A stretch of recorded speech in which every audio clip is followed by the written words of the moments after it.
అధ్యక్ష, మేము ఇక్కడ మీరు సర్క్యులేట్ చేసిన జవాబులు చూస్తే ముఖ్యమంత్రి గారు స్పందిస్తారని అనుకున్నాము.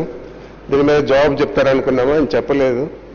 తీరా ఈ ప్రభుత్వం తీరు ఎట్లుందంటే ఏం దాటినాక తెప్పదగలేసే విధంగా ఉంది అధ్యక్ష. ఎన్నికల్లో ఏమో మీరు కాంట్రాక్ట్ లేబర్లు ఉన్నారు, వారందరూ మేము క్రమబద్ధీకరిస్తాం, పరిశీలిస్తాం, ఎగ్జామిన్ చేస్తామన్నారు. మీ తెలుగుదేశం పార్టీ మేనిఫెస్టోలో 30వ పేజీలో ఐకేపీ, ఎన్ఆర్ఈజీఎస్, ఆర్టీసీ, విద్యుత్, వైద్య, ఆరోగ్యం మొదలైన ప్రభుత్వ సంస్థలలో పనిచేస్తున్న కాంట్రాక్ట్ అవుట్సోర్సింగ్ సిబ్బంది సర్వీసులను క్రమబద్ధీకరించేందుకు తీసుకోవాల్సిన చర్యలు పరిశీలిస్తాం. అంటే ఒక పక్క ఉన్నారని చెప్పి మీ మేనిఫెస్టోలో చెప్తూ మరి తీరా ఇప్పుడైతే ఎవరు మా కాంట్రాక్ట్ ఎంప్లాయీస్ లేదన్నారు. ఇది చాలా అన్యాయం అధ్యక్ష. ఎందుకంటే కాంట్రాక్టర్స్ కంతా కూడా థర్డ్ పార్టీ కింద ఈ అవుట్సోర్సింగ్ కింద వీళ్ళందరినీ కూడా ఇచ్చి దాదాపు 18 సంవత్సరాల నుంచి, కొంతమంది అయితే 20 సంవత్సరాల నుంచి పనిచేస్తూ ఉన్నారు. మరి వీళ్ళందరూ కూడా పనిచేస్తూ ఉంటే వారిని మీరు కాంట్రాక్ట్ ఉద్యోగులుగానే మేము చేయమని చెప్పి కోట్లాది రూపాయలు సూపర్వైజరీ ఛార్జెస్ కింద కాంట్రాక్టర్లకు చెల్లిస్తా మరి వీళ్ళందరినీ కూడా మేము అంగీకరించడం కాంట్రాక్ట్ ఎంప్లాయీస్గా. అంటే మీరు ఎన్నికల్లో మీ మేనిఫెస్టోలో ఏం చెప్పినారు, తర్వాత ఇప్పుడు ఏం చెప్తున్నారు, మరి దీనికి కానీ దానికి కానీ సంబంధం ఏమైనా ఉందా? మరి ఇంత అన్యాయంగా ఆన్సర్ చెప్పడం అనేది చాలా దురదృష్టం అధ్యక్ష.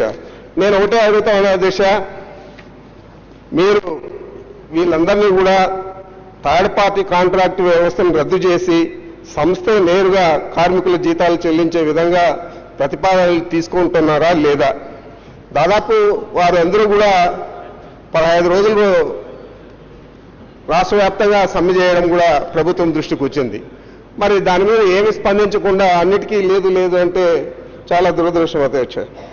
అదేవిధంగా ఈ అవుట్సోర్సింగ్ ఉద్యోగుల నిమిత్తం యాక్ట్ 1994కు ఏదైనా సవరణలు చేస్తున్నారా? మరి ఇంకా మా దృష్టికి వచ్చింది అధ్యక్ష, డిపార్ట్మెంటు గవర్నమెంట్కి రికమెండ్ చేసింది, మరి ఫైనాన్స్ డిపార్ట్మెంట్లో పెండింగ్ ఉందని చెప్పి 15% శాలరీస్ కూడా వీళ్ళకు హైక్ చేసినట్లు ఆ ప్రపోజల్ ఏమైనా మంజూరు అవుతుందా లేదా అలాంటి ప్రపోజల్ లేదా? మంత్రి గారు వీళ్ళ కాంట్రాక్ట్ వ్యవస్థ కిందే తీసుకోలేదంటే ఇక మేము ఈ ప్రశ్నకు జవాబు అడగాల్సిన పని కూడా నాకు అనిపించడం లేదు అధ్యక్ష. ఇంత అన్యాయంగా మాట్లాడడం అంటే ఎన్నికల్లో ఏమో మీరు గెలవడానికి అందరినీ కూడా కలుపుకున్నారు, ఇంకా అడిగిన వాళ్ళను అడగని వాళ్ళను అందరినీ కూడా మీరు మాకు మద్దతు పలకండి, మేము ప్రభుత్వం వస్తానే మిమ్మల్ని అందరినీ కూడా ప్రభుత్వ సర్వీసుల్లోకి తీసుకుంటామని చెప్పి మరి ఇప్పుడేమో మాకు కాంట్రాక్ట్ వ్యవస్థ అసలు లేనే లేదు ట్రాన్స్కోలో కానీ జెన్కోలో కానీ అని చెప్పడం అనేది చాలా దురదృష్టకరం అధ్యక్ష. సరిగా సమాధానం చెప్పమని చెప్పి మంత్రి గారిని మీ ద్వారా కోరుకుంటున్నాను. మరి సభనే తప్పుదో పట్టించే విధంగా క్వాలిఫికేషన్స్ లేవంటున్నారు అధ్యక్ష. మరి అవుట్సోర్సింగ్ లో తీసుకోండి వాళ్ళందరూ కూడా ఆయన చెప్పినట్లే కాంట్రాక్టర్ల ద్వారా తీసుకోండి వాళ్ళందరూ కూడా 8 కేటగిరీలు ఉన్నారు. కేటగిరీల్లో కూడా అందరికీ కూడా క్వాలిఫైడ్ ఇంజనీర్స్ ఉన్నారు, ఆపరేటర్లు ఉన్నారు, ఐఐటి చేసిన వాళ్ళు ఉన్నారు, ఐటీఐ, మళ్ళీ డ్రైవర్లు కూడా క్వాలిఫైడ్ డ్రైవర్స్ ఉన్నారు. మరి వీళ్ళందరూ కూడా వాళ్ళకి ఎవరికి ఎడ్యుకేషన్ క్వాలిఫికేషన్స్ లేదు, కాంట్రాక్ట్ వ్యవస్థకి ఇచ్చినామంటే మీరు కాంట్రాక్ట్ వ్యవస్థకి ఎందుకు ఇవ్వాలండి? ఆ డబ్బులు కూడా పేదలు కదా, వీళ్ళందరూ పనిచేస్తారు, వీళ్ళకే ఇవ్వచ్చు కదా. వాళ్ళ కోట్లాది రూపాయలు కాంట్రాక్ట్ వ్యవస్థకి ఇస్తున్నారు, వీళ్ళేమో మీరు కాంట్రాక్ట్ ఎంప్లాయీస్ కాదంటున్నారు.